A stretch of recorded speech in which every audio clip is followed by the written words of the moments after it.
Hello दोस्तों, स्वागत है आपका अपने YouTube channel learn with Vikram sir.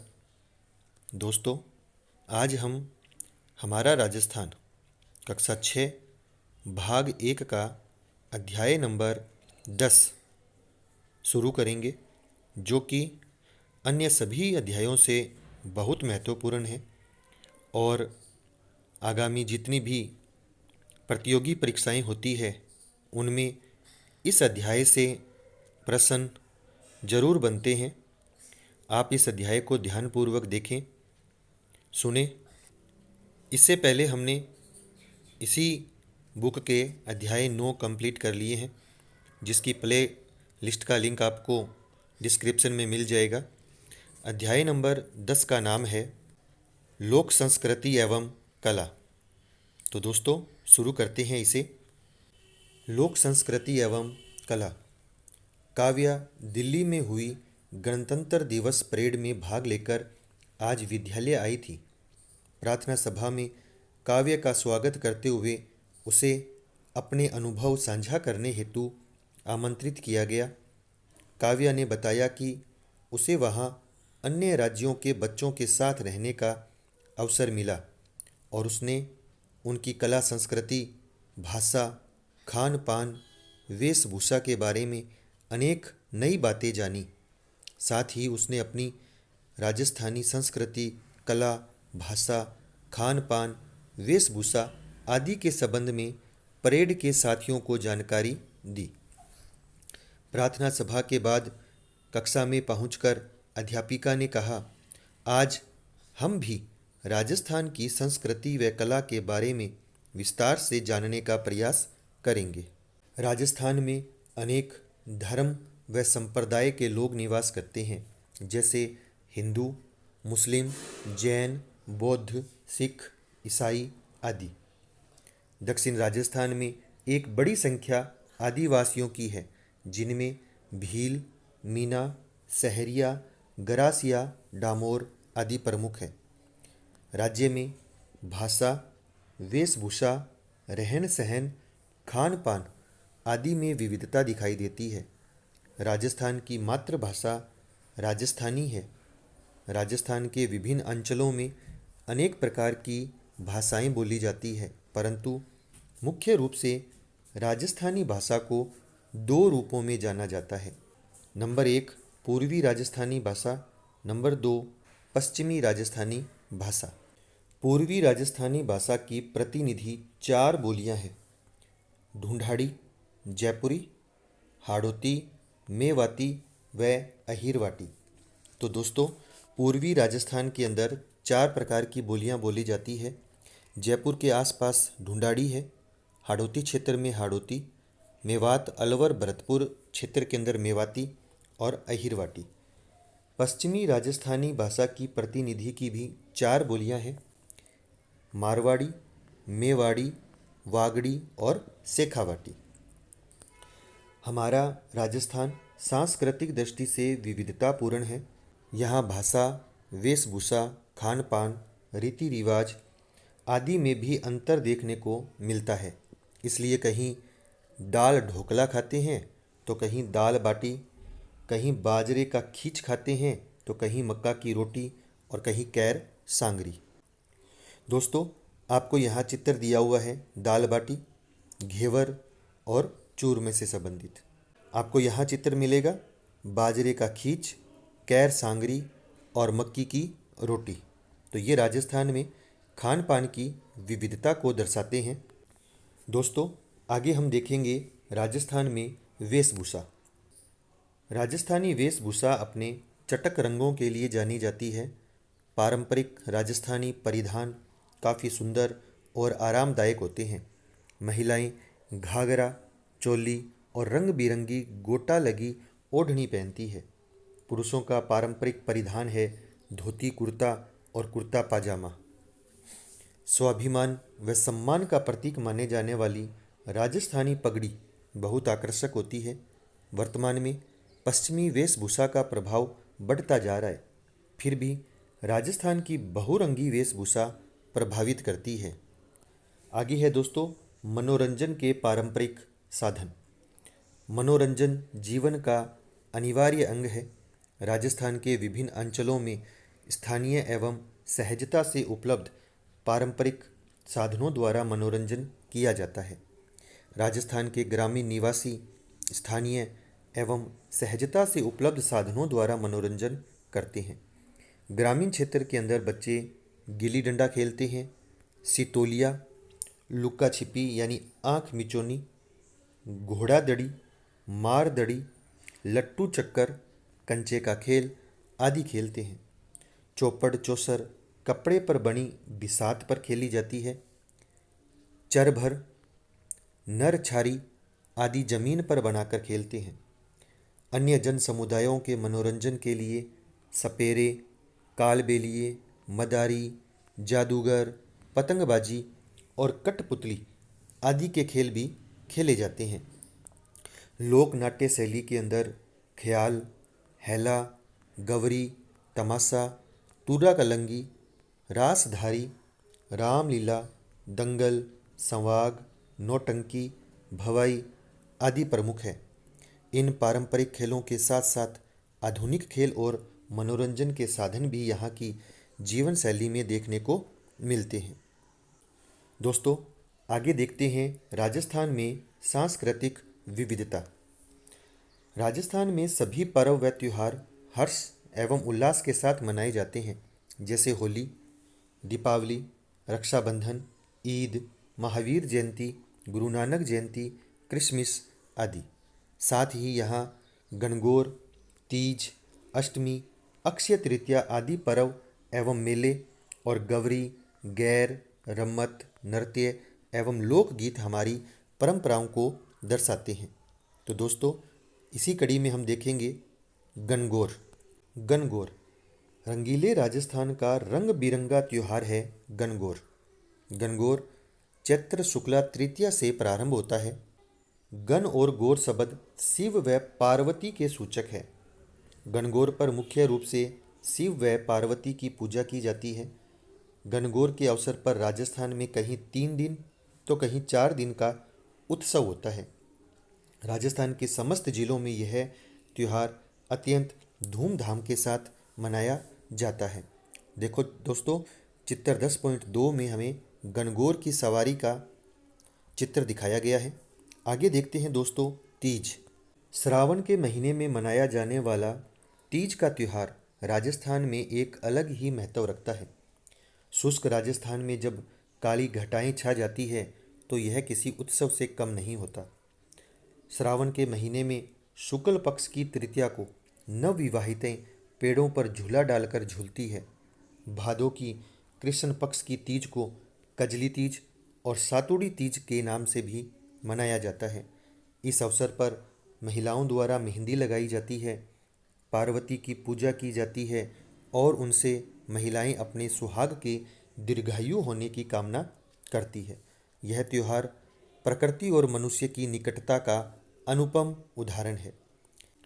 आगे देखते हैं दोस्तों शीतला अष्टमी। यहाँ चित्र में आपको शीतला अष्टमी का त्यौहार मनाती कुछ महिलाएं दिखाई गई है। होली के 8वें दिन चैत्र कृष्णा पक्ष की अष्टमी को शीतला देवी की पूजा की जाती है और शीतला अष्टमी का त्यौहार मनाया जाता है। इस दिन बासोड़ा भोजन यानी एक दिन पहले बनाया गया भोजन किया जाता है।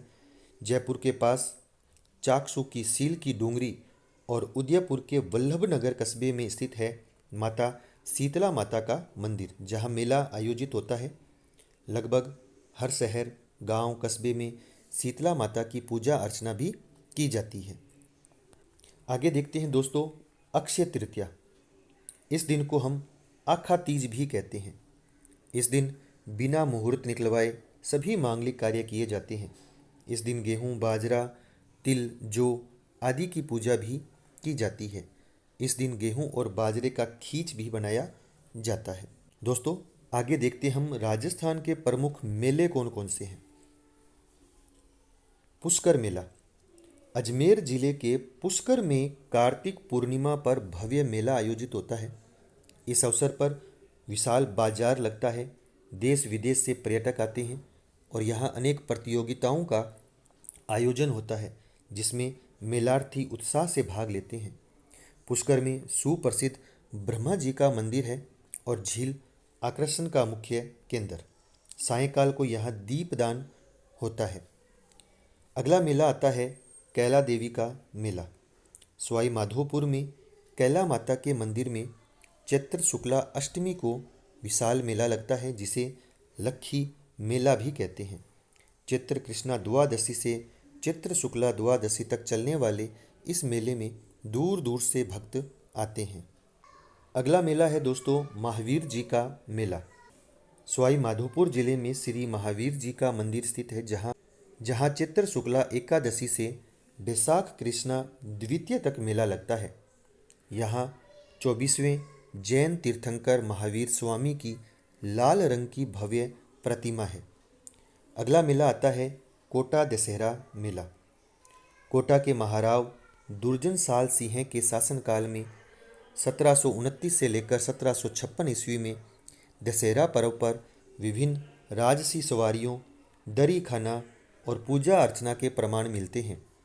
महाराव उमेद सिंह द्वितीय के शासन काल 1889 से लेकर 1940 में दशहरा पर्व को अत्यधिक आकर्षक बनाने का सिलसिला शुरू हुआ था।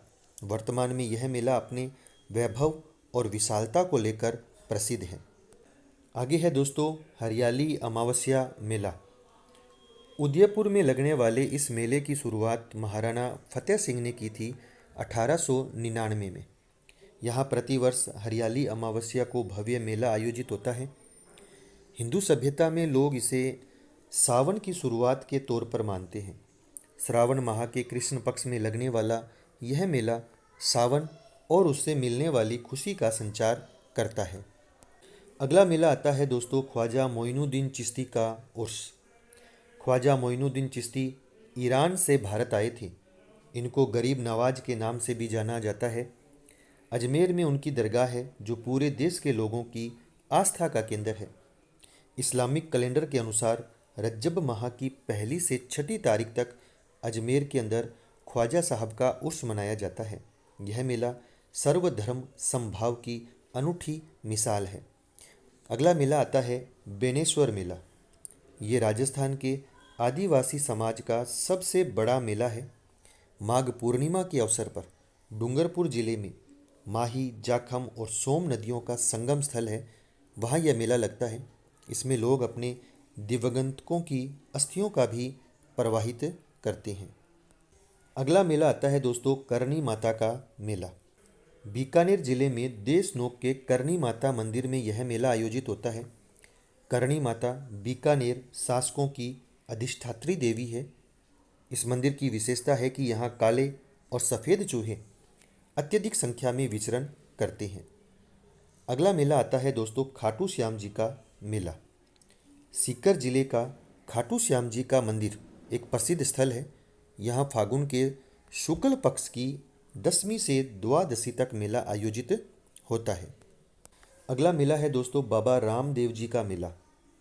जैसलमेर जिले के अंदर पोखरण कस्बे के पास रुणीचा नामक स्थान पर भाद्रपद माह के शुक्ल पक्ष की द्वितीया से लेकर एकादशी तक यह मेला आयोजित होता है। बाबा रामदेव राजस्थान के जाने माने लोक देवता हैं, जिनमें सभी वर्गों व धर्मों की लोगों की आस्था है। अगला मेला आता है दोस्तों गलियाकोट का उर्स। डूंगरपुर जिले के सागवाड़ा तहसील के गलियाकोट कस्बे में फखरुद्दीन मौला की मजार है, जिसे मजार ए फकरी के नाम से भी जाना जाता है। यह दाऊदी बोहरा समाज की आस्था का बहुत बड़ा केंद्र है। यहाँ के उर्स में सभी वर्गों के लोग बड़ी संख्या में भाग लेते हैं। आगे है दोस्तों कुछ अन्य मेले। इन सभी मेलों के अतिरिक्त राजस्थान में अनेक मेले लगते हैं, जिनमें मुख्य रूप से सीकर जिले की जीन माता का मेला, अलवर के अंदर लगता है भरतहरि का मेला, जयपुर में डिग्गी कल्याण जी का मेला लगता है, परबतसर में तेजा जी का मेला है, बाड़मेर में गोगा जी का मेला भी बहुत प्रसिद्ध है। राजस्थान में प्रत्येक नगर, कस्बे, गांव में स्थानीय स्तर पर भी अनेक प्रकार के मेलों का आयोजन होता है। आगे देखते हैं दोस्तों राजस्थान के प्रमुख लोक देवता और उनके संत के बारे में। समाज सुधार कार्य, मानव सेवा, वन संरक्षण, पशुधन की रक्षा, गुरु भक्ति, वचन पालन जैसे मूल्यों के लिए जीवन देने वाले अनेक महापुरुष राजस्थान में लोक देवता व संत के रूप में पूजनीय हैं। सामाजिक व धार्मिक कारणों से राजस्थान में लोक देवताओं का उदय हुआ। ये लोक देवता सांप्रदायिक सद्भाव के प्रणेता थे। तो दोस्तों, सबसे पहले हम देखते हैं गोगा जी को। राजस्थान के 5 पीरों में प्रमुख है रामदेव जी, पाबू जी, मेहा जी, हड़बू जी और गोगा जी। इन्हें हम पंच पीर कहते हैं। गोगा जी जो है ये चौहान शासक और गोरखनाथ से प्रभावित थे। भाद्रपद कृष्णा नवमी को गोगा नवमी के रूप में मनाया जाता है। इस दिन गोगा जी की पूजा अर्चना की जाती है। गोगा मेड़ी हनुमानगढ़ जिले में है। यहाँ महीने भर तक चलने वाला एक मेला लगता है। दूसरे लोक देवता है तेजा जी। तेजा जी ने गोधन की रक्षा के लिए अपने प्राणों की बाजी लगा दी। भाद्रपद शुक्ल दशमी को पर्वतसर में तेजा जी की स्मृति के अंदर विशाल पशु मेले का आयोजन होता है। तेजा जी की गाथा और गीत बहुत प्रसिद्ध है। आगे लोक देवता है पाबूजी। पाबूजी राठौड़ को ऊंटों के देवता के रूप में पूजा जाता है। पाबू मंड उनका मुख्य स्थान है। फड़ चित्रण में पाबूजी का जीवन चरित्र दिखाया जाता है। अगले लोक देवता है बाबा रामदेव जी। रामदेव जी लोक देवताओं में सबसे प्रमुख व अवतारी पुरुष है। वे सांप्रदायिक सौहार्द के प्रेरक हैं। मुस्लिम समाज भी उनको राम सा पीर के रूप में मानते हैं। रामदेवरा के अंदर भाद्रपद माह में विशाल मेला आयोजित होता है। इसके अतिरिक्त मल्लीनाथ जी भी है, देव नारायण भी है, हरबू जी भी है। ये राजस्थान के प्रमुख लोक देवता भी माने गए हैं। आगे देखते हैं दोस्तों मीराबाई। मीराबाई का जन्म मेड़तिया राठौड़ वंश के अंदर कुड़की गांव मेड़ता के अंदर हुआ था। भक्तिमती मीराबाई का विवाह मेवाड़ के सिसोदिया वंश के महाराणा कुमार भोजराज के साथ हुआ। बचपन से ही कृष्ण भक्ति में मीरा का मन रम गया था। मीराबाई के विवाह के कुछ समय पश्चात उन्हें वैधव्य का दुख झेलना पड़ा। वे संसार से विरक्त हो गई और अपना पूरा ध्यान कृष्ण भक्ति पर केंद्रित कर लिया। सरल व सहज भक्ति मीरा की विशेषता रही, जो उनके पदों में भी झलकती है। आगे है दादू दयाल जी। दादू दयाल के जन्म स्थान को लेकर विद्वानों में एक राय नहीं है। 1585 में फतेहपुर सिकरी में इन्होंने अकबर से भेंट की और फिर राजस्थान में आकर भक्ति का प्रसार किया। 1603 में नारायणा गांव में इन्होंने अपनी देह का त्याग कर दिया। झांबोजी। झांबोजी महाराज बिश्नोई संप्रदाय के प्रवर्तक हैं। इनका जन्म विक्रमी संवत 1508 की भाद्रपद कृष्णा अष्टमी को पीपासर नागौर गांव में हुआ। झांबोजी के उपदेशों पर चलते हुए बिश्नोई समाज निरंतर पर्यावरण की रक्षा और जीव हत्या के विरोध में प्रयासरत है, जो कि अनुकरणीय है। आगे है जसनाथ जी। संत जसनाथ जी का जन्म कतरियासर बीकानेर में हुआ। इन्होंने गोरखनाथ से प्रभावित होकर तपस्या की व चमत्कारी योगी हो गए। अगले संत है श्रद्धानाथ जी।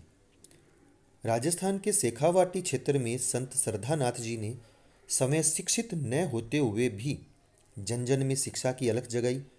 इन्होंने अपरिग्रह, समता व चरित्र निर्माण की शिक्षा प्रदान की। सीकर जिले के लक्ष्मणगढ़ में त्याग व तपस्या के प्रतीक एक आश्रम का निर्माण करवाया, जो सभी वर्गों के लिए पवित्र स्थल है। इनकी मान्यता थी कि स्वच्छता में ही ईश्वर का निवास होता है। अतः यह आश्रम का आदर्श वाक्य भी बन गया। दोस्तों, आगे हम देखेंगे हस्तकला। काष्ठकला। काष्ठकला राजस्थान की एक प्रसिद्ध हस्तकला है। इस कला में लकड़ी से विविध प्रकार की कलात्मक वस्तुएं बनाई जाती है। इस कला का प्रधान केंद्र है बस्सी, चित्तौड़गढ़।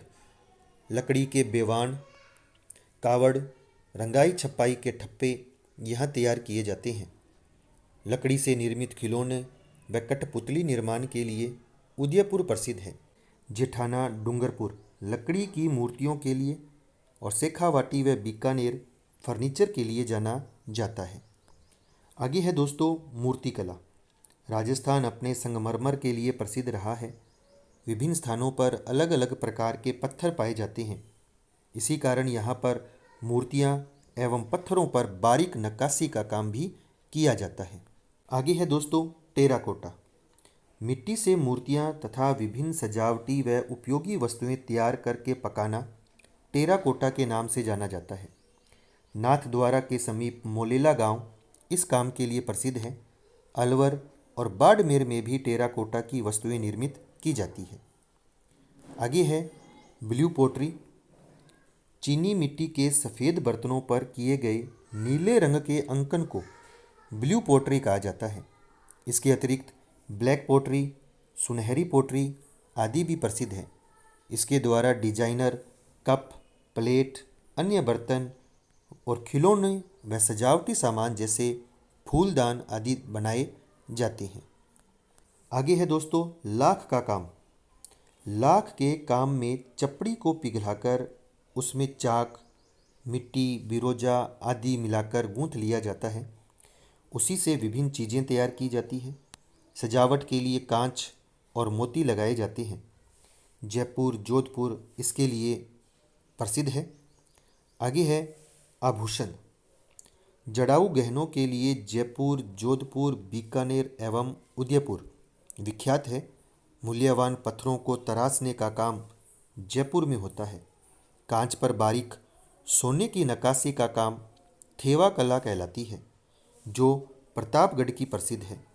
प्रतापगढ़ की जनजातियों में पीतल और चांदी के आभूषण के लिए विख्यात है। आगे है दोस्तों कपड़े पर छपाई। राजस्थान में किस्म किस्म की छपाई का काम होता है। बगरू, सांगानेर, अकोला, बाड़मेर, कालाडेरा, पाली और बस्सी इन कामों के लिए विशेष प्रसिद्ध है। गोबर, तिल्ली का तेल, बकरी की मेंगनी और सोडे के मिश्रण से एक घोल बनाया जाता है। इसमें कपड़े को पूरी रात भिगोने के बाद सुखाया जाता है। सूखने के बाद उसे फिर से हरड़ के घोल में डुबोया जाता है। फिर लकड़ी के छापों यानी ब्लॉक्स से उन पर छपाई की जाती है। छपाई के लिए पहले सीमित और प्राकृतिक रंगों का उपयोग होता था। अब सिंथेटिक यानी अप्राकृतिक रंग का भी उपयोग होता है। आगे है दोस्तों कसीदाकारी एवं गोटाकारी। राजस्थान में अनेक स्थानों पर कपड़ों पर कसीदाकारी की जाती है। कसीदों में मुख्यतः पशुओं के चित्र उकेरे जाते हैं। कई जगहों पर कपड़ों को तरह तरह से काटकर कपड़ों पर सिल दिया जाता है, जिसे पेच वर्क कहा जाता है। गोटे, किनारी और आरी तारी का काम भी राजस्थान की विशेषता है। इस प्रकार हमने जाना कि देश की राष्ट्रीय संस्कृति का अंग होते हुए भी राजस्थान की संस्कृति की अपनी कुछ विशेषताएं हैं। यहाँ के पारंपरिक पर्व, त्योहार, मेले, रीति रिवाज आदि आकर्षक और मनमोहक है। इसलिए राजस्थान को रंगीला राजस्थान कहा जाता है। तो दोस्तों यह अध्याय कंप्लीट होता है। अब हम इसकी कुछ महत्वपूर्ण शब्दावलियों को देखते हैं। क्षेत्र, क्षेत्र का अर्थ है अंचल। लोक देवता यानी क्षेत्र विशेष में पूजे जाने वाले देवता। नक्काशी, नक्काशी का अर्थ है पत्थर, धातु, लकड़ी आदि पर खोद कर किया जाने वाला कलात्मक कार्य। दोस्तों अब हम इसके कुछ अभ्यास प्रश्न करते हैं। पहला प्रश्न है चूहों के कारण किस मंदिर को जाना जाता है? ब्रह्मा जी का मंदिर, करणी माता का मंदिर, श्री महावीर जी का मंदिर या शिव जी का मंदिर? तो दोस्तों सही जवाब है करणी माता का जो मंदिर है यह चूहों के कारण जाना जाता है। अगला प्रश्न है ऊंटों के देवता के रूप में किसे पूजा जाता है? रामदेव जी को, तेजा जी को, पाबू जी को या जसनाथ जी को? तो दोस्तों सही जवाब है पाबू जी को। अगला प्रश्न है चीनी मिट्टी के सफ़ेद बर्तनों पर नीले रंग के अंकन से ब्लू पोट्री का निर्माण होता है।